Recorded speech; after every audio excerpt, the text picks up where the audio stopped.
All right. Welcome back, everybody. And it's nice to see so many of you on a bit of a hot day in Aachen. Every time I'm here, it seems to be very hot. But this time I'm going to blame my colleague, Marco Montali, who's going to tell you a bit about declarative programming, because he's from Italy, so I just assumed that he brought the weather over. And his colleague Claudio was supposed to present and bring the air conditioning, but unfortunately he is left ill at home. So we're very pleased to have you here, Marco. Marco is going to talk about declarative processes, a topic that's very close to me. He was doing a PhD at the same time as my wife on the same topic. Eventually she invited him to come to Eindhoven, and before he came, she left. So, but Marco stuck around. He'll also be the host of the International Conference on Process Mining later this year. So if you get a chance, he promised me that tomorrow the registrations will be open, so you can register to come to beautiful city of Bolzano. Now, he promised me the same thing last year, that tomorrow the registration will be open, so we'll see. But it's a declarative promise. Eventually, in the future, yeah. The registrations will be open. Marco, the floor is yours. Thank you. So, thanks for the introduction. As it was mentioned, unfortunately, Claudio could not be here, so the burden is all on me. Let me try to start from the title itself of the presentation, right? So, we're going to talk about declarative process mining. This is a bit unconventional if you compare it with many other process mining techniques. So, a good share of my presentation will need to be on trying to describe to you what does it mean to do declarative process modeling, so what declarative process specifications are. And then obviously once this is settled, we want to move into process mining. In particular, this is also reflected in the chapter we wrote with Claudio. The two main process mining techniques we focused on are discovery and monitoring, that you can see as a form of conformance checking at runtime. Okay, now you see that there is point number 1, number 3, number 4, so there is something missing. In order to attack these problems, we need to do something in between, which will also need to take a bit of our time, which is how we can reason on these specifications. And I hope one of the take-home messages, no matter whether you are a hardcore computer scientist that wants to look into the techniques, or a more applied person that wants to apply this in a real organization, the crucial bit here is that we are not developing ad hoc algorithms. We try to relate declarative process specifications to well-established notions from artificial intelligence and formal methods, in particular temporal logics and automata. And by connecting these two, we are then able to attack discovery and monitoring. And then at the very end, but this will be just one slide, I will briefly mention, coming back to declarative process specifications, what is the current status of research and the most recent open problems that we are attacking in the community. This is a bit of combining two areas, as I just told you, process mining on the one end and part of artificial intelligence, mainly the part that is called the knowledge representation, on the other. So let's get started. We all know that processes are not all the same, right?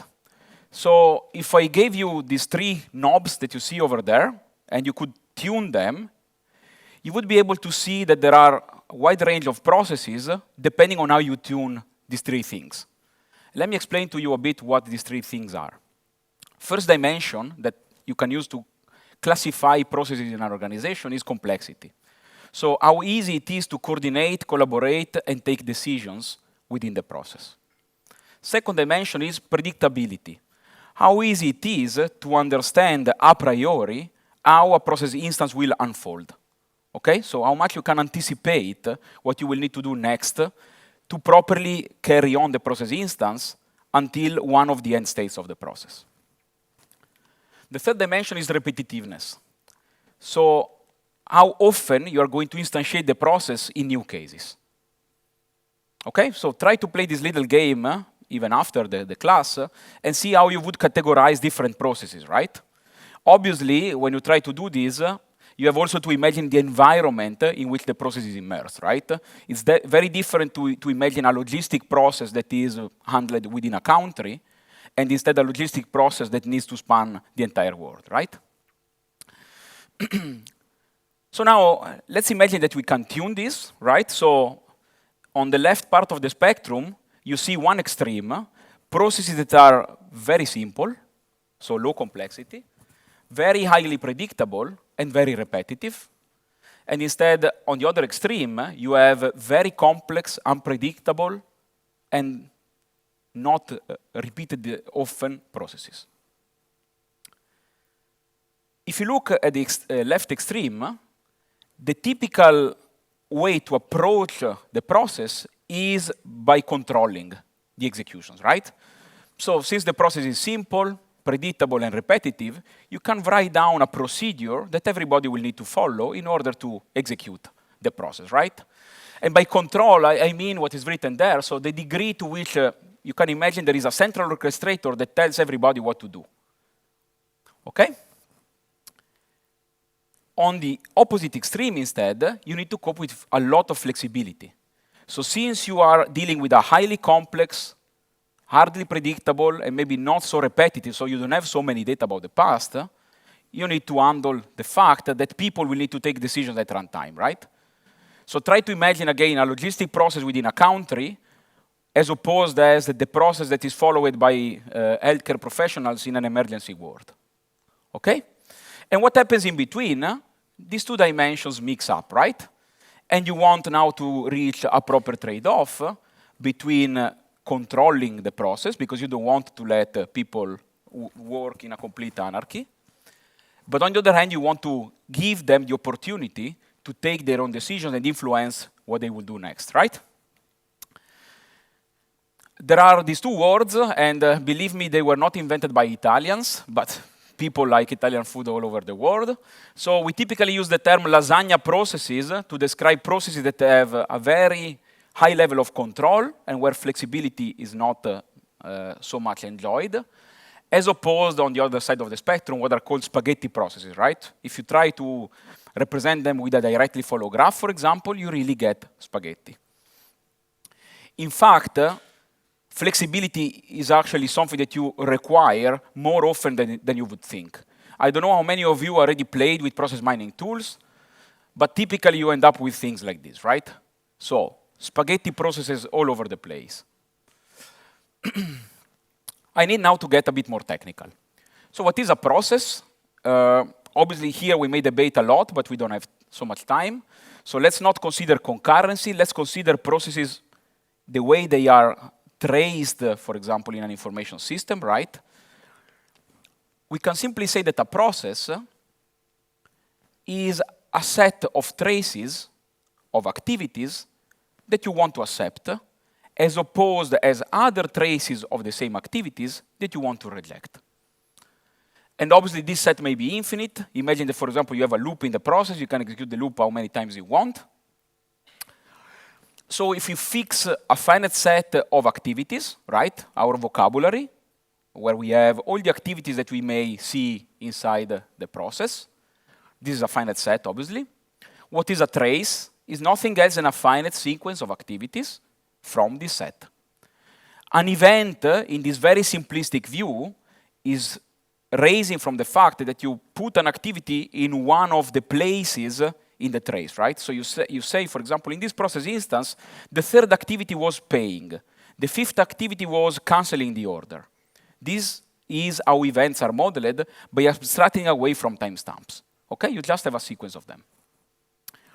So what is the most liberal process that you can imagine if you follow just this little formalism that I explained to you? Is the set sigma star. Star means you construct all the possible finite sequences over the vocabulary, right? They are finite because your process instances will never continue forever, but if you combine all of them, they will be infinitely many in general. A very controlled process selects a very tiny subset. A very flexible process selects many behaviors from this set of sequences, right? So if you want to visualize this, imagine here that every dot is a trace. That's a process, okay? Good. The two forces that I described to you, flexibility and control, they act as it is shown there, right? So control tends to restrict the number of traces you want to have in the process. Flexibility tends to widen it. The starting point for all this declarative line of research that started quite many years ago, so Baudouin was mentioning the PhD by Maya, also my PhD, this was 2006, 2009, more or less. Other people were studying these problems around that time. The starting point was BPM is a very well-assessed discipline, BPM and also process mining, right, together. In cases like this, where you have a lot of control, not so much of flexibility. If you start imagining BPM in what is called a knowledge-intensive setting, you can see here healthcare, you can see farming in a very unpredictable environment, you can see disaster recovery, you can see very complex logistic process, then BPM is much less well understood. And in fact, this issue of flexibility was studied, and there are many books for the general public. There is one particular book that I like to highlight to PhD students, which was written by Manfred Reichert and Barbara Weber on enabling flexibility in process-aware information systems. If you open that book, you would discover that obviously there are various ways to handle flexibility in processes. What we are interested in here is what is called flexibility by design. So we would like to have models that embed flexibility inside themselves. And by simplifying a bit, you can see two trends. Imperative models that do not enjoy much of flexibility. Imperative models are those that typically adopt a flowchart metaphor. BPMN is an example. PatriNet can be seen as an example of that, but this is a bit more sneaky. So we should discuss this, if you like, offline. In any case, they are flowchart based. Declarative specifications, which are much better instead to handle this flexibility, so to handle these highly variable processes, typically adopt the metaphor of rules or constraints as part of the model. So if you look into imperative process models, I want to be very quick here, but just to tell you what is the intuition. You focus on how things must be done. You want to describe explicitly the control flow, and you adopt a closed modeling approach. So all that you are not explicitly modeling is implicitly forbidden. If you have exceptional situations, you have to foresee them in the model. So even if you never heard of BPMN and you look at a diagram like this, that's what is happening, right? There is a starting point, there are multiple ending points, and you can see this explicit enumeration of different control flows, right? Now try to project these different paths into the idea of a process that I gave it to you before. That's what you get. You are carving out a very tiny subset of what you would like to have. We could play with an example here. We don't have time, so this is left for you as an exercise at home. But just to introduce this business constraint, because I will use it later on, imagine that you have a very flexible shopping process. Obviously, this is a stupid process just invented to show my point, where you have three tasks: pick item, close order, and pay. And now imagine that there is just a business constraint. Whenever you close an order, you have to pay later at least once. So you can pay multiple times. Some payments will result in a no-op. You could pay the same order in multiple installments. You could reopen the order, add items, and then pay again. You can do a lot of things, right?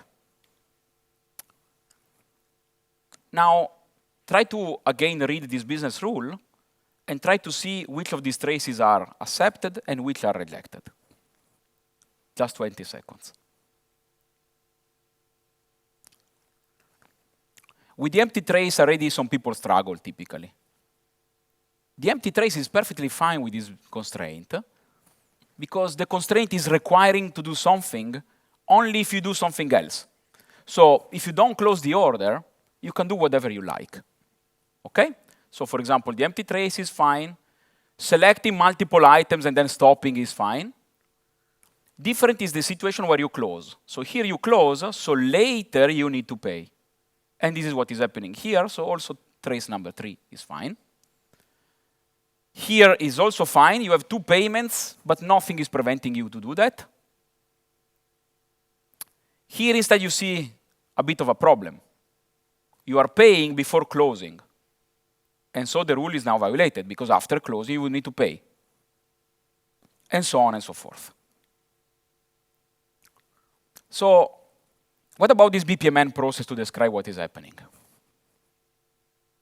Again, we don't have time to try to model this, but it's something that I advise you to do.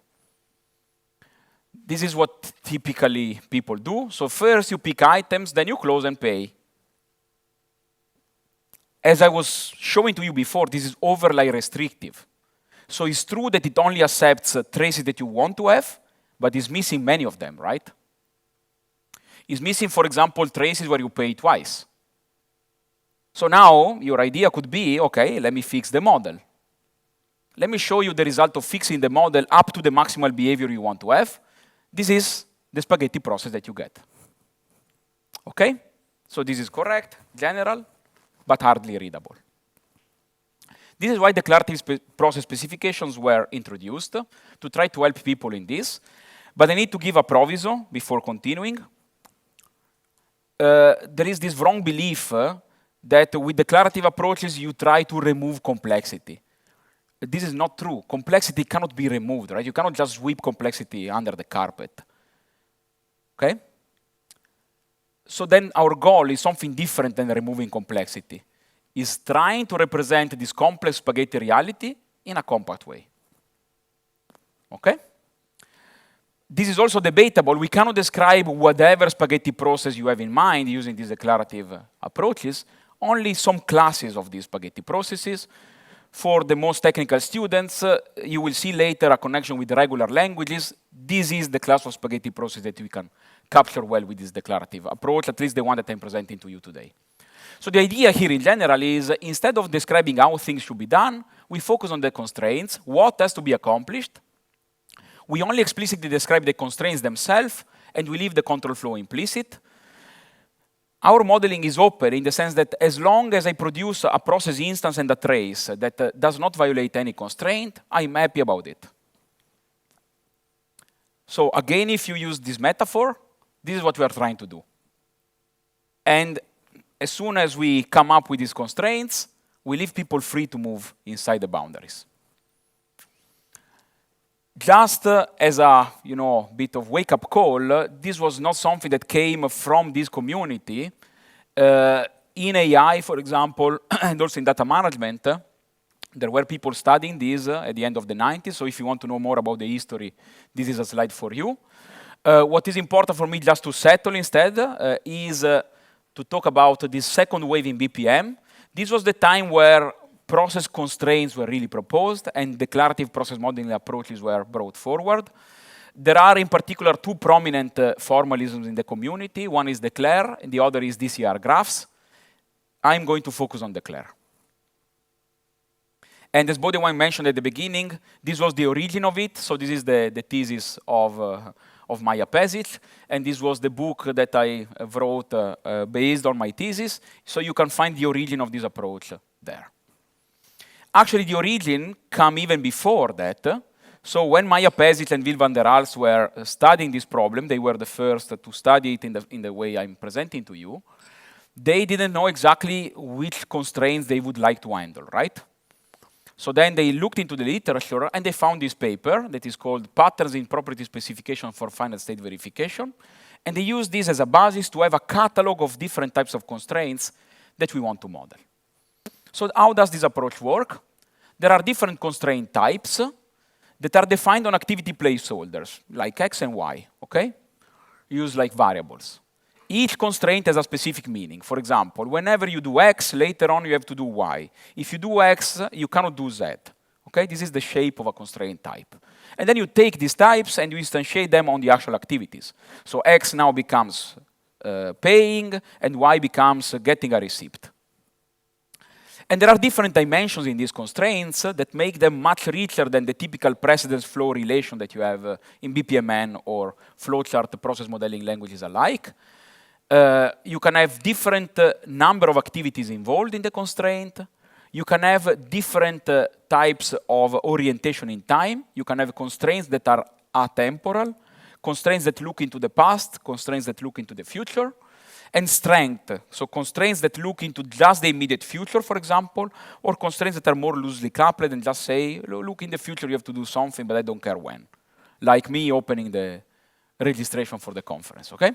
So the third item that makes this approach really different from the others is also the fact that some constraints have a negative expectation. So they explicitly forbid things. This is something, for example, that is very hard to capture in a Petri net, okay? Like not coexistence of two activities. These are the templates that you can read in multiple papers. They have been changed a bit over the years, but they all originated from the paper I told you. These are some examples of unary constraints. For example, init of A means A must be the first activity to be executed in the process. At least one A means do whatever you want in your process instance, but sooner or later, don't forget that you have to do at least once A, and so on and so forth. You can also see, there are here some examples, a natural language description, that there is also a graphical notation that comes with the language so that you can draw your diagrams. Relation templates. Let's look just at some examples. What does it mean, responded existence, A, B? If you do A, then you also should do B, but you can decide either before or afterwards. If you already did B, everything is fine. If you haven't done yet, you have to do it in the future. Response instead really says if you do A, you have also to do B later on. If you do A again, you need to have a B later. The same B done later could satisfy these requirements by two A's. If you do A, B, and then you do A again, you need another B. Okay, so you see, it's very declarative, but if I start enumerating the traces, it can become a bit cumbersome, right? And you can see examples of looking into the past. So for example, precedence A, B means before being able to do B, you need to do A, right? So B requires an A in the past. And also you see examples getting into strength. So chain response says if you do A, then immediately after, the next activity that is executed in the process instance must be B. And you can continue. There are also negative patterns, as I promised. For example, not coexistence says A and B should never occur together in the same process instance. Negation response says, or not succession says, if you do A, then you cannot do B in the future. This becomes forbidden forever from that point onwards. What is a specification built from these constraints? Nothing else than a set of them. So you pick the templates you like, you ground them on the activities of interest, and you get your specification. The idea is then, if you are doing an execution, the execution, once you complete it, must satisfy all the constraints that are contained in the specification if you want to call it a model trace. So you can see that this is a very highly compositional approach by conjunction. If I have a new constraint that I want to add, I simply add. That's the example I was making before. This is a simple declare specification. Rectangles are activities. There is no constraint here. So if I just write this, I get the most liberal process over this vocabulary of activities. All the sequences where I repeat some of them, how many times I like, they are all accepted. And then I can start adding constraints, in this case just a response, that precisely captures the business rule that you saw before. Whenever you close an order, eventually you need to pay at least once. And if you check this against the examples we were making before, this captures precisely what we wanted to have. Now, there is a problem that is pervasive in this approach that many people underestimate. Let me give this very simple example. This is telling that after confirming the order, you have to pay. This is telling that if you cancel the order, afterwards, you cannot pay anymore. Now, if you reason a bit on this, implicitly, these two constraints are creating an implicit hidden dependency between these two activities that have nothing to do with each other if you just look at the constraints we explicitly captured. In particular, there is a not coexistence between the two. This may be a bit hard to see, But if you try to invent traces where you try to satisfy both constraints, you will see that the only way to do that is by choosing whether you want to cancel or confirming. And you can only imagine what becomes of it if you start having more complex specifications. This settles the basis. So now, you have probably been exposed already to Petri nets, what is the semantics of a trace over a Petri net, accepting traces, firing of transitions, etc. We need to define a semantics for declare as well. So if we go back to the roots, this original paper that I showed to you actually used linear temporal logic to formally specify these constraint templates. So what is linear temporal logic, or LTL? I don't expect you to have prior knowledge, nor to understand all the details here. It's just important that you grab 2 or 3 notions that I will highlight. The first notion that is important, imagine that you have a simple propositional logic over activities. So you can say I do A and then I do B. You can say not A means do whatever you want but not A, etc. But then you want to talk about the execution of the process. And this execution is actually modeled in LTL as an infinite trace. A trace that has a start but never finishes. So goes on and on forever. And how can you talk about these traces and the properties of these traces that you want to have or not to have? By using temporal operators. So for example, this one says the formula that is inside must hold at the next step. Okay, so you position yourself in an element of the trace, and if you write the next phi means you do a step here, and then you evaluate phi here. And then you have until, phi1 until phi2. What is the meaning of that? You position again in one position here, and if you write phi1 until phi2 means sooner or later in the trace, phi2 will need to hold, and between the moment in which you are and the moment in which phi2 holds, phi1 needs to hold in all the elements in between, in all the states in between. So this can be used as a basis to define eventualities and globally. So this formula here says, sooner or later a formula will be true. And this thing here says, this formula from this moment onwards up to infinity always needs to be true. You can extend this with operators that look into the past. This can be done if you open the chapter, is there. Second important thing to know, even if you didn't understand all the details of this, we now have a formal definition of what does it mean for a trace to satisfy a formula, okay? Or a trace to belong to the traces that the formula likes. And then you can systematically take this logic, this was done in the paper I mentioned before, and you can define the meaning of these constraints using this logic. So for example, at least one is saying, now for the moment, forget about the start, eventually you need to have X. Sooner or later, X must be true.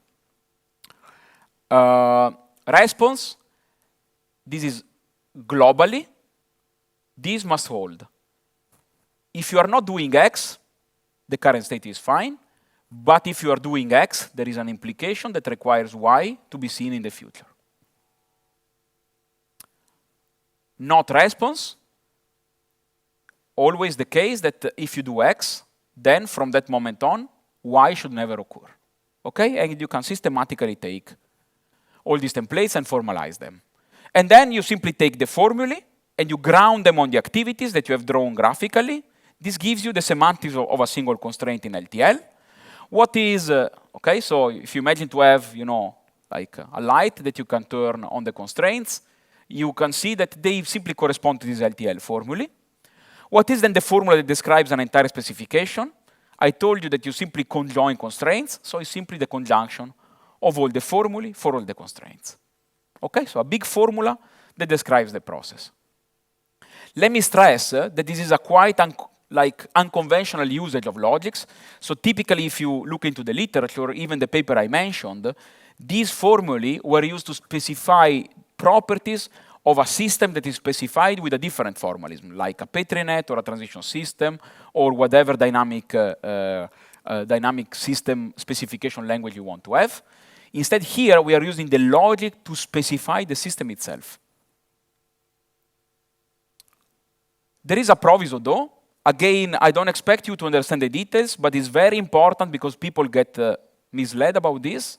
And it was full of errors in the literature. So I need to make sure that you understand this proviso that I need to make.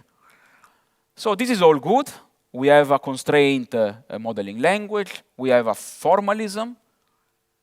But there is a bit of a problem. As I told you, LTL is defined over infinite traces. Instead, we all agree, right, that each process instance is a finite trace. Can last unboundedly many steps. I don't know how many times I will unfold a loop, but sooner or later I need to finish. This, let me stress it, is not just important for this presentation. It's very important for all researchers that are interested in processes. Even if you open books on Petri nets, typically Petri nets are studied using infinite traces, infinite computations. This is not the case for us. And we need to be sure that once we import, for example, results, techniques, algorithms that were defined over infinite traces, they can be adjusted properly to work over finite ones. In the realm of temporal logics, this triggered the creation of a new logic that is called LTLF, which is LTL, but interpreted over finite traces. And so you can see now, in fact, that the trace contains these states, but at some point, there is no successor anymore. The logic is exactly the same as before, but moving from infinite to finite traces has quite a huge impact. So in an infinite trace, there is always a successor, right? So for example, if I write a formula next true, this is true. It's a tautology of the logic, right? There is always a successor. I look into the successor, and if I ask true, true is always true. This is not true here. If I evaluate next true here, this is false because there is no successor. And in fact, over finite traces, the next operator that I was introducing before is interpreted as what is called a strong next. So it requires the existence of a next state, and then in the next state, the formula that is inside the next operator should hold. If you like to understand the difference between these two, there is a paper we wrote in AAAI 14 where we really take an examination of what is the difference and why so many people were misled when moving from infinite to finite. I need now to move on, but keep this in mind because we will use this notion of finite traces multiple times in the rest of the presentation. So now I give you a little quiz. How many traces does this specification accept? So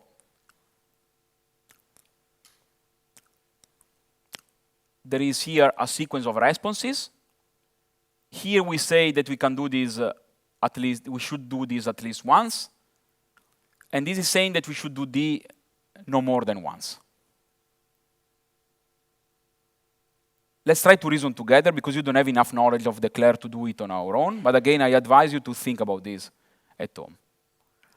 So in order to satisfy all these constraints, we need to take them one by one and try to come up with a trace that witnesses that we can have one that satisfies all, right?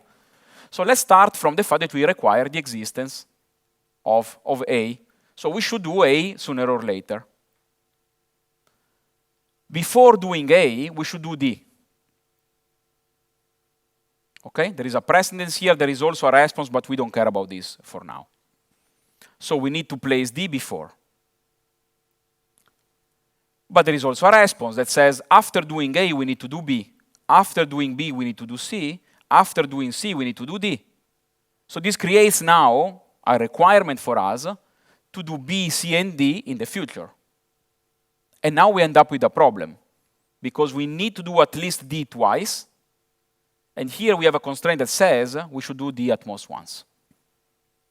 So you see here again this problem of hidden dependencies. We never modeled that D should appear at least twice, but this is an implied constraint from the combination of all the constraints we have, right? And this gives us logical inconsistency. So we cannot satisfy one of the constraints. So this process does not accept any trace. Let's try with this one. Does this accept traces? This was an example Baudouin showed me, I think, in 2007 or 8. Somebody wants to try? Yeah? Great. The empty trace is perfectly fine. So this specification at least has one trace. Does it have more? So can we do A, for example? If we want to do A, then afterwards we need to do B. If we do B, then afterwards we need to do another A. And now remember, in LTL this would be perfectly fine, but not on finite traces. So this specification here accepts only the empty trace. These two activities that we have there are what are called the dead activities. So as soon as you try to execute one of them, you incur in a violation. How can we do this? And this is relevant, as I will show you in the last part of the presentation, when it comes to process mining. Okay, so you don't see it right now, but you will see it later. I already told you that declare is encoded in LTLF. Now, if you open some standard books, you can see that LTLF is a fragment of regular expressions. I guess at least those of you who have a computer science background were exposed to regular expressions in a course on languages and compilers, right? Regular languages, okay, and how I can formalize them, etc. If you did such a course, you would see there that there is an intimate connection between regular expressions and finite state automata. And again, let me stress, and this is where again finite traces come into play, these are not these exotic automata models for infinite structures like Buchi automata or these kind of things that you need to come up with if you have infinite traces.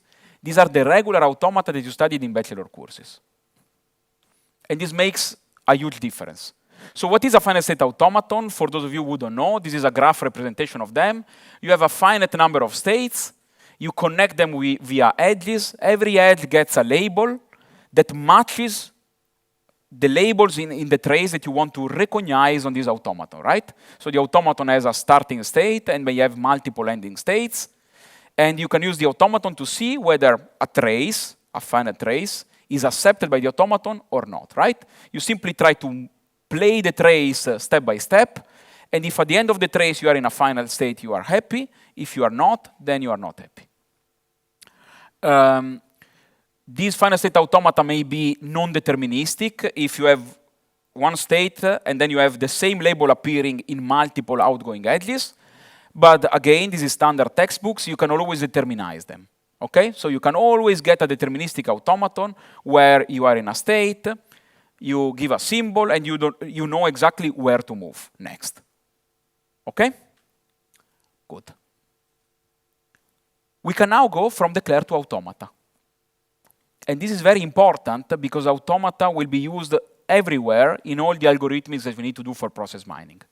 So there is a standard technique to take an LTLF formula and convert it into a non-deterministic finite state automaton over finite traces.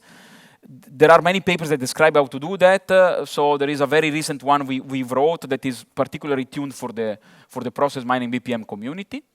Then, as I told you, you can determinize it. We are not looking here now into process execution, but one byproduct that is very interesting in playing with these things is that this deterministic finite state automaton can be seen as a process engine. Tells us everything about the traces that are accepted by the process and those that are rejected. Okay? And so, in fact, we have this very intimate connection here. If a trace satisfies the formula, according to the LTLF semantics, then it means, and this holds also vice versa, that this trace belongs to the language accepted by the automaton. Okay, so we can now forget about the logics and use the automaton. And now you can see our vision realized. The automaton will be as complex as it needs to be. One of the pictures I showed you before, the one with all the spaghetti models, on the left, this was a picture from a process mining tool. On the right, this was an automaton constructed from a declare specification. So spaghetti are there, but we are simply not representing them explicitly. In fact, if you look at least at the basic versions of the algorithms, this can be done in few lines of code. And there is something very important to be said about finite traces again. while the theoretical complexity for reasoning on this logic is the same as the one on infinite traces, the algorithms are much more scalable for these standard automata. Determinizing them, minimizing them, doing operations on them scales much better.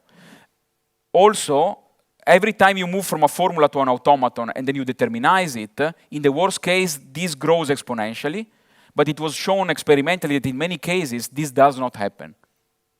Okay, so there are a number of good properties that we are going to exploit. So we do the same game that we were playing before. Remember, we had all these template formulae. Now you can simply construct this template automata, right? So for example, precedence. If you want to say that in order to do E, you need to do U before, this is the automaton you get. You start here. If you don't do these two activities that are involved in the precedence, you stay where you are and you are happy. If you do U, which must precede E, then you move to a state where you can do everything. Now the constraint is not requiring any further requirement. You can do whatever you like. But if before doing U, you do E, you enter into a state that is of violation forever. And you can play this little game with all the templates. If you want, at this level, the automata are very useful to understand really what the constraint is telling. But once you will start to compose them into more complex models, the automaton becomes quite very hard to read. Now remember, our specification is a conjunction of all the constraints, right? So we can theoretically simply construct this huge formula and then convert it into an automaton. There is a much more convenient way to operate, which is the following. Take two constraints, you do the two automata. There is a standard notion of automata product that you can do to create the logical conjunction between the two formulae that you had at the beginning. Okay? So again, this is standard techniques. And you can in fact see that now the automaton starts getting spaghetti. So the entire specification that you have, constituted by multiple constraints, simply becomes the product automaton of all the local automata for the single constraints. Many optimizations are available there that I don't have time to illustrate. We discussed before whether a specification is consistent. Does it accept at least one trace? Now, this problem, but also many related problems, including finding dead activities and so on and so forth, you can directly solve via automata. For example, a specification is consistent, admits at least one trace, if and only if, once you construct the automaton is non-empty, contains at least one final state that you can reach. You can also use these techniques to do something that is very relevant for process discovery. You can start understanding that some patterns are stronger than others formally. So for example, if you have chain response AB, this implies alternate response AB, which implies response AB, right? If I require to do B immediately afterwards, this is stronger than saying you have to do B later in the future. And you can also define compatibility and incompatibility relation. For example, these two constraints can never go together in the same specification unless you want to become inconsistent, right? If you say, after doing A, please do B, and you say, as soon as you do A, B becomes forbidden, obviously you cannot put them together. And you can compose, looking into all the templates, these subsumption relations and incompatibility relations to create a picture like this. Okay. We are halfway through, so far I planned time properly. Do you have questions on this part? Because from now on, we are going to use this for process mining.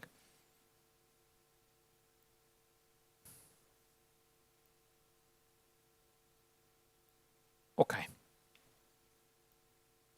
Let's move into discovery. What is declarative process discovery? Simply stated, discovery, but our target specification now is a set of declared constraints. There are actually two problems that you can define more specifically that are very distinct in their nature. The first is the following. You take a log, and now with some techniques that may range from conformance checking to certain type of performance analysis or whatever, you partition the log into two sets, green and red, or positive and negative examples. Then discovery becomes what in machine learning is called a classification problem, right? You want to find a way, a set of constraints in our case, to discriminate properly these two sets. So you want to find a declare specification that accepts all the traces that are in the green partition and rejects all the traces that are in the red one. The first discovery algorithms for declare were based on this intuition, right? This is called discriminative mining. This is a setting that is hardly often present in process mining, because in process mining you typically have an input log, and you simply want to explain behaviors contained therein, right? You don't want to split, etc. Okay? At least after some cleaning or data quality issues have been taken care of, right? So in that case, you don't have this discriminative setting, you just have your event log, and you want to discover what? A set of constraints that covers well this log, okay? And this covers well is very important, right? You have been exposed already to notions like generalization, fitness, precision, etc. This is obviously also important here, right? If I come up simply with a declare specification that does not have any constraint, this obviously accepts all the behaviors that I have in whatever log I can imagine over these activities. But I don't want to be so generalizing, right? I want to find something that, again, is at the right trade-off. And now I have to define what this right trade-off means. We have little to start from, right? If we go into this latter thread, which is the one I want to explain you now, we only have the log that we want to cover, and then we are left a bit in the dark, because the only other thing that we have is that from the log, we can see all the activities that are contained therein. We take our templates, and we can ground them on the activities in all the possible ways, right? This gives us the set of candidate constraints.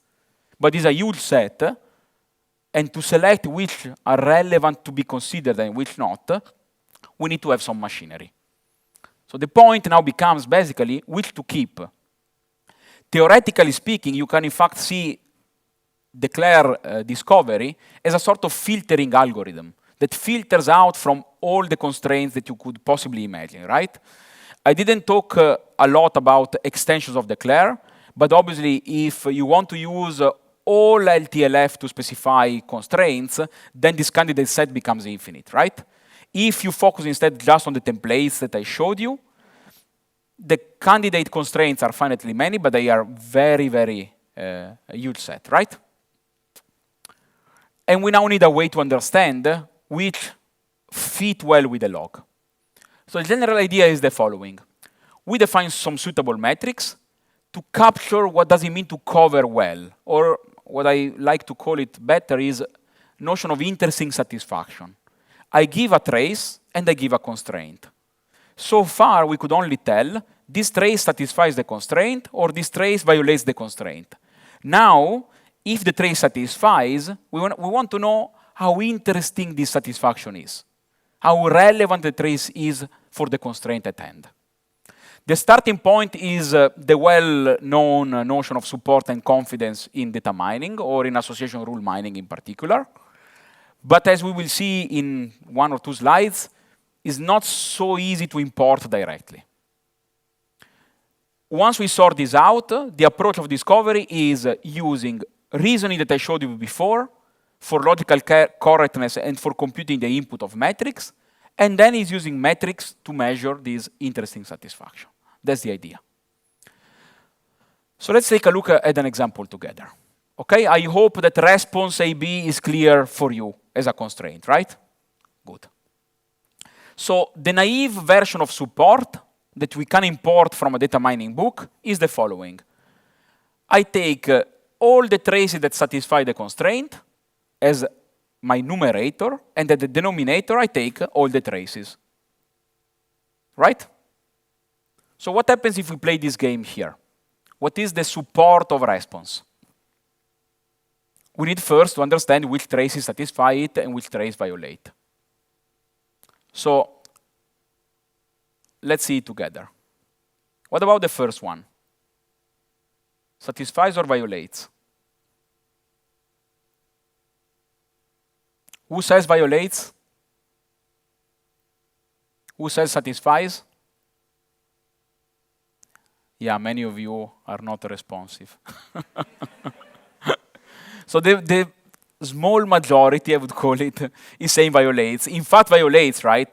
The first A is properly followed by a B, but the second is not. So this is violating. What about the second one? Satisfies or violates, and also the third. Why? So if I ask you, does it satisfy interestingly? No, right? I could put unicorn instead of A, it would be the same, right? What about these two instead? Satisfy, but they are doing things, right? Good. This one is even doing more, right? It contains many A's, and then every time there is an A, later on there is a B. So if we just take this notion of support without further reasoning, we simply get the support of 4 traces out of 5. Not very informative because all these traces that satisfy are simply put together. So we now need to account for what is called formally vacuous satisfaction. Vacuous satisfaction means I'm satisfying because I never trigger any requirement. I never do A, so I never interact with the constraint. We need to distinguish then satisfying traces based on interestingness, but this is also not enough. Because if we start distinguishing traces, then you can see that here, for example, 1A was followed by a B, but I'm not considering that if I reason at the trace level. And here, I could say very well, oh, this trace here and this trace here, they are interacting with the constraint because they are doing A. But I would not be able to distinguish that this trace here is interacting with the constraint much more. So I need also to move at the event level. Good. In order to be able to do that, I need to revisit the formalization of constraints by identifying per constraint template the notion of activation and the notion of target. So what is the intuition? I don't go formally here. I guess the intuition suffices. The activation is an activity or a moment in the process instance that triggers an expectation of the constraint. So the constraint was quiescent, not requiring anything, but if I do that, then it becomes sort of active and requires something to happen or not to happen. What is this requirement? Is the target. So is an LTLF formula that explains what is the expectation that the constraint has once it gets activated. So, for example, for at least one, the activation is the moment where you start the process instance, right? Nothing is triggering it. Simply you have to do A sooner or later. So it gets activated at the very beginning. What is the target in natural language? You can formalize this easily in LTLF. Do A sooner or later. Response that we just discussed. Every time I see A in the trace, this triggers the expectation of doing B afterwards. So the activation is doing A, and the target is eventually doing B. Okay? The precedence is exactly the opposite. The activation now is the right-hand activity. Every time you do B, you should have seen A before. So the target is you should have done A before. Okay? And you can systematically play this game for all the constraints. So let's now redefine trace level support by adding this tiny bit. Traces that satisfy the constraint and activate this constraint at least once. What happens now? This was violating, so it continues to violate, right? It does not participate to support. What about these two traces here? They don't activate, so they don't count anymore for support. So we move from 4 out of 5 to 2 out of 5. And this is much more informative because it's throwing away vacuously satisfied, right? You have to imagine that we are now using these metrics to decide whether to keep a constraint in our specification or not. So a specification that is only vacuously satisfied is not interesting at all to be part of a declared specification mined from data, right? That's the intuition.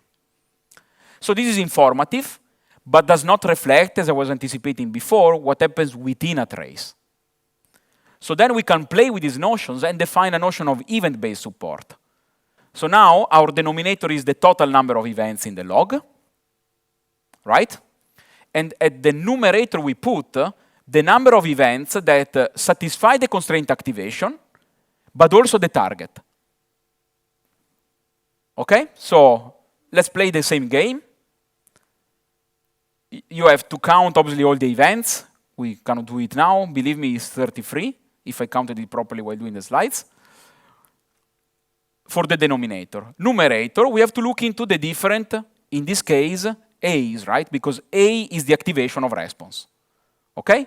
So let's take a look at this A. Does this A satisfy the target? Yes, because eventually there is a B. So this will participate to the numerator. This A, not, because it's not followed by any B. Okay? If we play this game for all the A's, we get this support. This is informative, but as you can clearly see, it's not distinguishing anymore traces that are violating the constraint globally from traces that are not. Okay? So the bottom rule here is we need to consider them both. There is no way of preferring one over the other, right? So let's keep both of them, trying to have a repertoire of metrics that we can use for discovery. This idea of identifying activation and the targets is also crucial if you define confidence, right? I don't know how many of you are familiar with association rule mining, right? But when you define confidence, you need to wait, right? If you have, for example, an association rule that X is associated to Y, for confidence, you now need to say, how many rules have X, how many samples of my data have X, how many have X and also Y. And this creates the basis for confidence. So here, we should have a counterpart for that. And now that we have the notion of activation and target, we easily have it, right? So on the denominator, we have all the traces that activate a constraint, if we are defining trace-based confidence.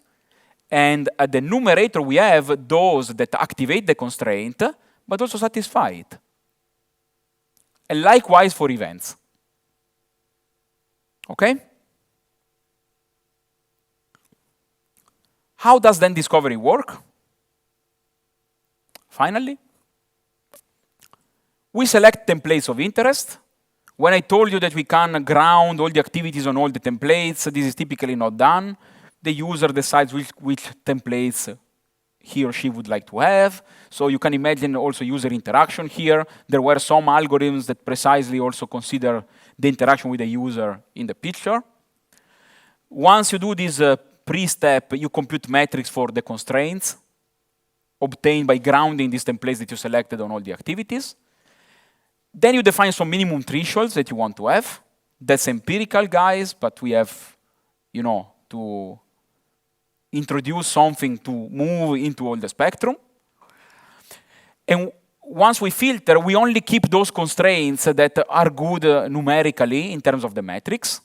Now we have two problems, though. I will illustrate this on an example in the next 5 minutes. We could have redundant constraints. I could have response AB, and I could have chain response AB. And we said before by reasoning that one subsumes the other, right? One is stronger than the other. And we could also have, if we just reason on single constraints, that we have a quite well support/confidence for response, and a quite well support confidence for negation response. But if I put both of them in the specification, I get inconsistency. Okay? So I need to take care of what to do with the redundant constraints and with incompatible constraints. And you can define here various techniques. The most simple that can come to your mind, or at least that came to our mind, was we keep the most liberal constraint if metrics are better for it. So if we have response and chain response, but response has better numbers, we keep response, and we throw away chain response. If instead they have exactly the same numbers for all the metrics, we keep the stronger one, right? because we want to not overgeneralize. If we have incompatible, we have to choose either one or the other. And we choose the best out of the two based on the metrics that we just defined. Then we need to do further processing, but this is beyond the scope of what we have here. Okay? So suppose, for example, we have this log. You can see this log is over A, B, C, D. It has one trace appearing 60 times, another trace appearing 6, etc. Now, systematically, we should take all the constraints and compute the metrics. If you want to do this exercise at home, here you can find the solution. So you do for all the constraints you have, and you get tables like this, right? Where you can see there are the constraints here, and there are the 4 metrics that I introduced to you, and the different numbers. Now, suppose that we want to filter on these thresholds. We remove the constraints that do not pass them, and we are left with those that pass them. Then let's look into what we have here. We have responded existence AC, response AC. This is stronger than this. And we have here 3 other constraints, also a different level of strength, so they are in a subsumption chain. So we should look into the corresponding numbers. You can see here that the first row has better numbers than the one below. And you can see that here, instead, they all have the same numbers. So for the part above, we keep the constraints with the highest measures, even though this constraint is less constraining. In the lowest part, instead, since the numbers are all the same, we take the strongest, so as to avoid overgeneralization. This was implemented mainly in 2 research tools. So a lot of work here was carried out by Fabrizio Magli, who was in Eindhoven, then he was in Tartu. Actually, Fabrizio was the person I met instead of Maja Pesic, because we had this project together, but she left 1 month before the project started in Eindhoven. And I met Fabrizio there as a new person working on this. Minerful, instead, is mainly started in the PhD thesis of Claudio, that should have presented this part if he would be here. Actually, let me stress something that is written here. Writing the chapter gave us the possibility of rethinking a bit about how these metrics are used. So there is a re-implementation of the tool that is now fully in line with what we have in the chapter. So there are also some recent advancements that we realized by writing the chapter that will be soon available. Good. I think I have still 15 minutes to go. I want to tell you a bit about monitoring. What is monitoring? You have been exposed to conformance checking, right? Just before. So conformance checking, in the way it is defined in process mining, at least in its standard format, is a technique that you apply a posteriori, right? So you have completed process executions, and you want to realign them on a process that you either discovered or modeled manually, okay? Now imagine that instead you want to do this at runtime. Now there is a whole area related to alignments and these kind of things, how you can do them online. In our context, we are a step back, so we are not dealing with alignments yet. We simply want to monitor a running trace. So now you have to imagine that the trace is evolving because it's moving, is live, is not a post-mortem analysis.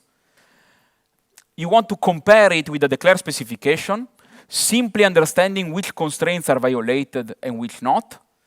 And also, what happens if you consider them in an interplay. So again, the fact that they are part of the same specification. And we will see that this is, in fact, something non-trivial to do. The idea is that you want to give continuous feedback, something that you cannot do in conformance checking because this is post-mortem, right? So here, for example, if we understand that there is a violation, we can then trigger some action that will be taken to fix the violation. Okay? So we want to give some runtime possibilities to the process executors. In fact, this notion of monitoring is one of the main tasks in what is called operational support or operational decision support that you can see like process mining at runtime. Let me also stress that this is not predictive monitoring. So we are not here predicting what will happen. We are doing reasoning on the trace that we collected so far, and we do reasoning on the possible futures, but in a logical setting, okay? So not predicting based on historical data. Okay, there will be a session on predictive process monitoring during the week. Why is it interesting to move into runtime, and what makes it different from post-mortem analysis? The difference is that if you're monitoring a trace, you can now ponder what happened so far, but you can also ponder what could happen in the future. And in the future, if you're not doing prediction, but you consider all the possibilities, even the most remote ones, you have infinitely many behaviors that you can see continuing the trace that you monitored so far. So if you ground this on Declare, you have to now ask two questions. Is my constraint satisfied considering the trace so far? And what happens if I consider the possible continuations? In the literature on runtime verification, in fact, this was also formalized, moving from a logic that has two values, satisfied, violated, into a logic that has four values. Let me illustrate briefly what these four values mean. The first value is permanently satisfied. What does it mean? It means it's satisfied now, and no matter how the trace will continue, it could stop now, but could also continue, the constraint will stay satisfied. A stupid example, at least one pay. Suppose that I pay here. From this moment on, I paid. Nothing will change the truth value of this constraint. This has to be opposed to a different notion of satisfaction. That's why we get 4, right? From satisfaction we get 2, from violation we get 2. The notion of current satisfaction means, okay, I'm currently happy, but there is at least one possible future where the constraint will be violated. An example, if you close an order, you have to pay. There is at least one continuation of whatever trace you can imagine where you will close the order and not pay. So if you just have this constraint, not any other constraint, this is an example that a response can only be currently satisfied in the best case. Violations behave very similarly, right? So you are currently violated if currently the constraint is not satisfied, but there is one future in which it will be. Again, response, confirm order, pay order. Close order, pay order, sorry. Suppose that I close the order and I have not yet paid. The constraint is currently violated. It expects a payment in the future. If I provide for a payment in the future, in that future it will be satisfied. So it's only currently violated, but may become satisfied in the future. Permanently violated instead means violated now, and no matter how I continue the execution, I will never be able to fix this anymore. Okay? For example, you cannot do 2 payments. Okay? I do one payment, I do a second payment. There is no way I can fix this. It's violated and will stay violated forever. What is interesting now to observe is that while these notions were defined on infinite traces, etc., if we bring them into our setting of finite traces, standard finite state automata, there is a simple game you can play on the automaton to color the states according to these 4 values. It's very stupid, guys. So you are here, and you ask yourself, is this state final or not? If it is final, in that state, you are satisfied. And now you ask yourself, is there a way to exit from the state of satisfaction and not be satisfied anymore? If yes, you are only currently satisfied. If no, you are permanently satisfied.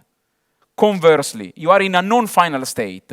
Can you reach a final state, which means that if you execute these activities properly, you reach satisfaction? If so, you are currently violated. If not, you are permanently violated. For example, permanent violation applies here. You are here in a trap state. There is nothing you can do to exit.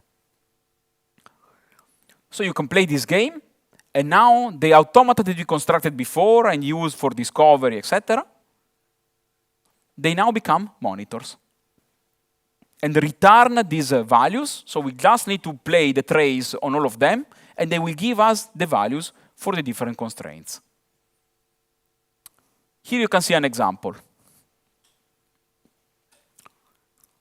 Let's just take a look into two of these constraints, chain response and at most one.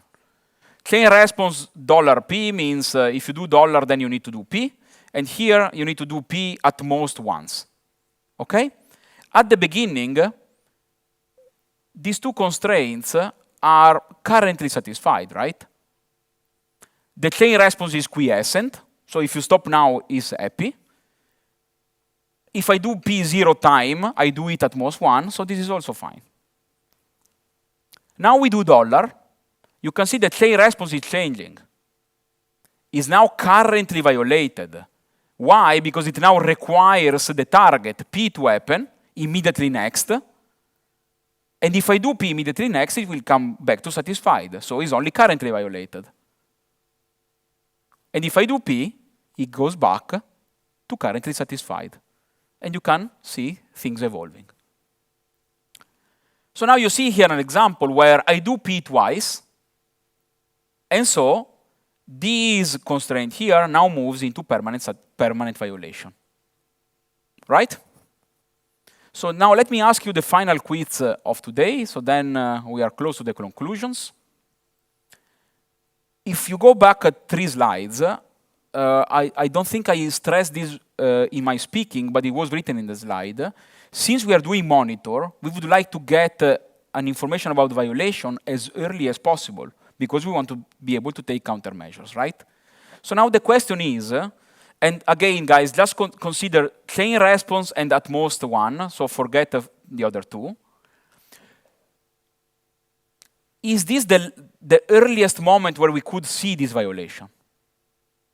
Yeah? Why?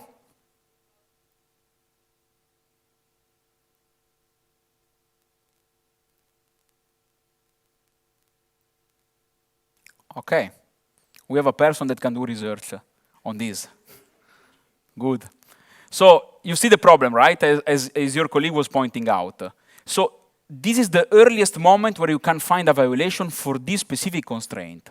But it's not the earliest moment where you can find a violation for the specification as a whole. Actually, in fact, as your colleague was properly pointing out, if you are here, now this constraint requires a p in the future to come back to satisfied, which is actually what is happening in this future. These other constraints, since there was a p already before, doesn't want another p. So there is no way we can satisfy both. So I can now, in fact, construct the monitor for the global automaton that monitors the entire specification. And this global automaton would tell me the violation here. Now, if I ask which of the constraints is violated, no answer, because there is no single constraint that is violated. But I can now extract the minimal sets of violation constraints. There is research on how to extract, in fact, the minimal sets. So there is a lot you can do in terms of diagnostics. This was also implemented, in particular in the Room toolkit, which is like a comprehensive toolkit to do declarative process mining. It integrates both algorithms that I mentioned before about discovery, and also integrates techniques for doing monitoring. So you are invited to download it and to try. It's mainly maintained by Fabrizio, but all the techniques I illustrated to you were contributed over the years and are actually implemented there. This leads me to the conclusion. So what are the take-home messages that I hope you can bring back home after this presentation? That we need to look into these flexible processes. They are quite challenging. One way to attack them is introducing formalisms and languages that handle this flexibility by design. So I introduce these declarative specifications. If I want to attack process mining for these declarative specifications, I can have a very solid way, which is avoiding to define ad hoc algorithms. But if I study properly logics, in this case automata, so formal methods, etc., I can bring them to usage, and I can delegate to them the algorithmic parts. This is a research program that we are actually trying to implement in Bolzano since many years. So for example, in conformance checking, just to mention a different type of example, we are now doing various forms of conformance checking on data-aware Petri nets, and also Petri nets with uncertainty, using techniques from AI. So instead of developing my own algorithm, I do, for example, SMT reasoning. I create big formulae and I discharge them to a reasoner that is implemented by industrial strength players. Here, the main approach was using techniques from temporal logics and automata-based techniques. What is also interesting to observe is that you are not just using these techniques. All these aspects related to metrics, interestingness, activation, etc. This was genuine research triggered by process mining and that we could also bring back to AI. Just 2 minutes about the fact that this is only what you have been showing to you is only the real basis for many things that are being studied nowadays. I like to mention 3 threads here. The first is moving into a probabilistic or stochastic setting where you are not sure whether constraints are all satisfied in your process. So you may then have notions of uncertainty, like, for example, this constraint is satisfied in 80% of the cases, this constraint is satisfied in 10%, and now again, if you want to do combined reasoning, you need to consider the logical, the temporal logic aspect of it, and the probability aspect of it. And you can take all the algorithms that I showed you and bring them to this richer setting. The second thread that is very relevant, there was a paper by Ayo, Reicher, and other people some years ago in BPM, where they try to understand whether declarative specifications are useful in practice. The answer was yes, a lot, if you are able to make them hybrid with more conventional specifications. So there is a lot of research on what I would call mixed paradigm specifications, where you have a process consisting, for example, of a set of Petri nets and some declarative constraints, and you want to bring them together. The last thread is the one of data-aware specifications, or in general, multi-perspective, where now imagine that you can enrich these constraints with data and corresponding conditions. For example, events have a payload, or you have case data, and you want to express constraints that say, for example, if somebody pays and the payment is for an amount of money that is more than 10,000 euros, then there must be a receipt generated within 3 days. Okay, so you move into a setting that is much more complex. This is also related to what are called object-centric processes, or multiple co-evolving objects. There will be a lecture by Dirk Falland on process mining over multiple behavioral dimensions. There are papers that extend Declare to be able to tackle these processes where you have multiple cases that interrelate together, still maintaining this notion of declarative constraints. What is the problem there is that the techniques I showed you do not carry over directly. As soon as you have data, everything becomes much more complex to handle, even in those cases where the control flow is very well controlled. So you need to introduce data abstraction techniques. Many tasks become undecidable, and so you need to study how to attack them properly. With this, I thank you very much, and I'm obviously available for questions.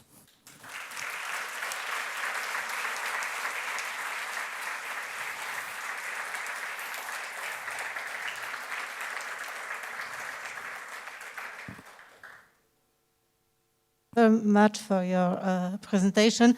I have a question regarding the last slide. Mm-hmm. You were talking about data-aware specification. What I actually see in many event logs are those clustered variants of processes. Like I have some kind of process that's take a huge amount of events, but I also have some kind of special processes that have some special constraints they are also important for me. So would they go missing if you only take the most important one, or what would happen with such kinds of processes? So if I understand the question properly, this is about logs that contain portions that are quite different from each other, right? So different, like there's some special kind of processes that are typically happening, but we have some kind of clusters of processes that are different, but they are still in the same event log. So then I would say the answer depends really on the type of interaction that you have there.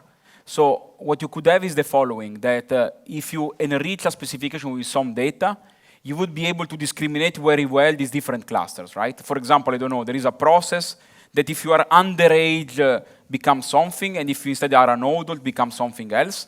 Then you could very easily write constraints with these data conditions to contextualize when they apply and when not, right? So some constraints would affect the first cluster, some would affect the second. But when you have clusters, this could also relate to this mixed paradigm specification that I was mentioning, right? So, for example, you could have a process that has one sub-process that is very procedural. Imagine you are, again, in a healthcare department. There are some procedures on how to do, for example, a glucose test to a patient. Here, there is nothing to be chosen. But there are other parts that are instead very, very flexible, right? Urgency, like... yeah, exactly. So if you read some historical papers, in fact, in the first BPM wave of declarative, there was this approach called pockets of flexibility, where you would have, you know, a procedural process, but then some of the sub-processes may be specified simply using constraints instead of a full control flow specification. If you can separate the declarative and the procedural part well, then there are already techniques that can help you with that. The problem is that it's not so easy sometimes to understand how you can identify these clusters in the data, right? Because if you would know in advance, okay, this pertains the procedural part, this pertains the declarative part, then you can split, and then you do, I don't know, PatriNet discovery here, and then you do declare discovery there, and then you recombine.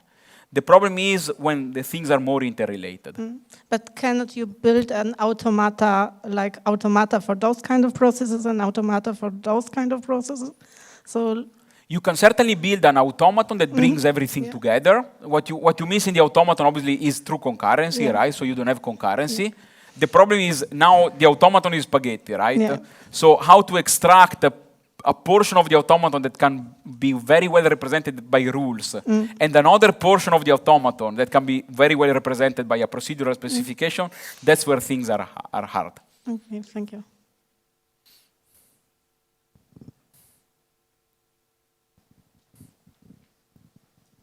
Thank you for your presentation. Because you mentioned BPMN in your lecture, I have a question in this area. There are some processes or activities which is enabled through a signal or, I don't know, some errors and something like that, or some transition in the age, I think, in BPMN. How can discover this kind of process in process mining? So is your question related to declarative or in general? General. Because you see, if you come here, as I've shown you, this is something that is missing a bit. So here everything is a flat set of constraints. So there were some papers trying to identify hierarchies where you could, you know, have some constraints at a level, some other constraints at another level. There are also approaches that we, however, never attacked from the discovery point of view in this spectrum, where you can identify constraints that talk about the violation of other constraints. This could be seen as an exception, right? For example, if you confirm if you close the order, then you have to pay, okay, within 2 days. Let's now use an extension with time. What happens if you don't pay in 2 days? So you may now define a sort of compensation constraint that says, if you violate the first, then you have to pay for a compensation within the next week. If you look into DCR graphs, for example, this is embedded in their tooling because these are chains of rules that, for example, in legal processes apply very often. So by using some of this logical machinery, you can specify this. the way you can discover this from data is a bit mysterious to me. In the BPMN spectrum, I think there are works that try to, first of all, identify sub-processes, because you see, even before talking about exception, you have to identify what is the boundary where this is actually considered as an exception that triggers a reaction, right? That's what you have in BPMN, right? You surround a portion of the process in a sub-process, and then you have a boundary event that defines the error and the corresponding handler.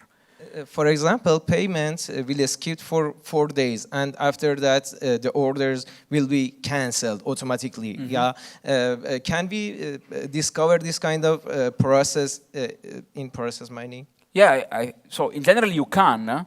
The question is, how do we identify whether something is just an alternative or an exception, right? So draw the parallel with programming languages, right? You need to write a Java method, right? And there are multiple outputs that this can generate. Which of these outputs are values, and which of these outputs instead needs to trigger an exception, right? If you just observe the traces of this program, may not be so easy to understand, right? So you can certainly define these different ways of conducting the process, but to classify which are exceptions and which not, you need to then refine your analysis, right? Maybe you could look into frequency, but I never was a fan of frequency-based techniques to understand outliers as opposed as impossible behaviors or, tiny fractions of behaviors that are simply normal but not followed so many times. So before calling something an exception, I would think at it twice. Thank you so much. So, I'm here. Thanks for your presentation, Marco. So I had actually several questions, but the first one is that how do we make sure that the set of constraints that we have, different types of constraints that we have, is complete? Or is there any proof for that? Because anything is based on the set of different types of constraints that you make.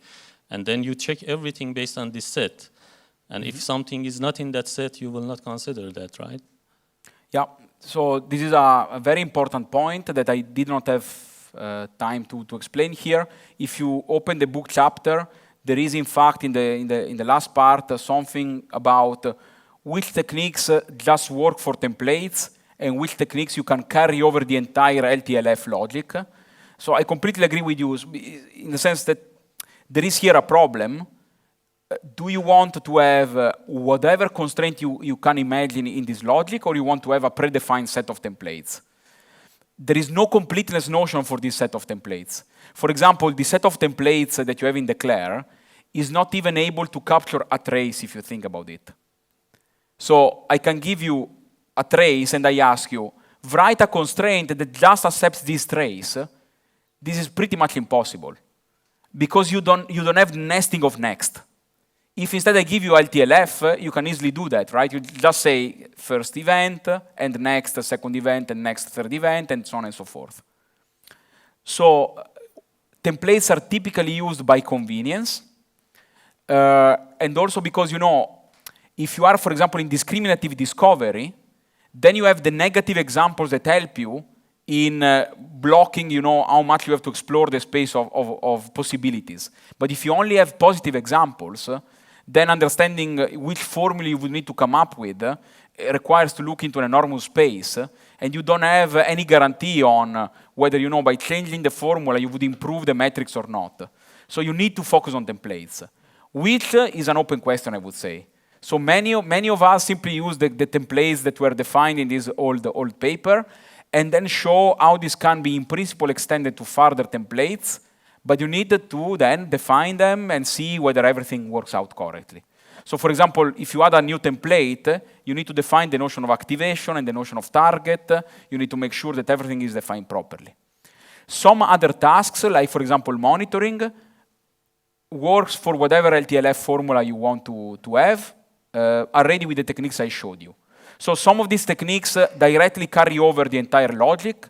Some instead require to fix the set of templates and then works only for that. Okay, another question is that you said you just showed the binary type of constraints, but do we have also non-binary constraints among, I don't know, more than two?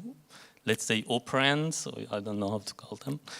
So typically what you have is just binary with an addition, though, that you can substitute a placeholder not just with one activity, but with the disjunction of multiple. So for example, you could have a response A, B, or C. Like, when you close an order, either you pay for the order or you cancel it. So there is one operator, let's say, but you can extend operands. Exactly. So you could have here 3 activities where the other 2 come from the disjunction for the target part of the response. That's what typically is considered in many papers.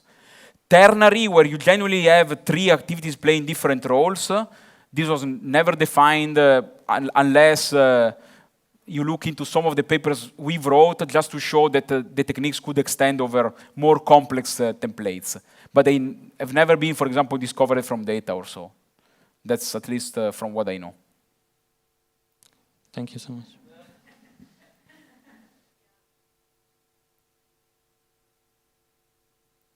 Let's thank again the speaker, and I think that's it for today. Thank you.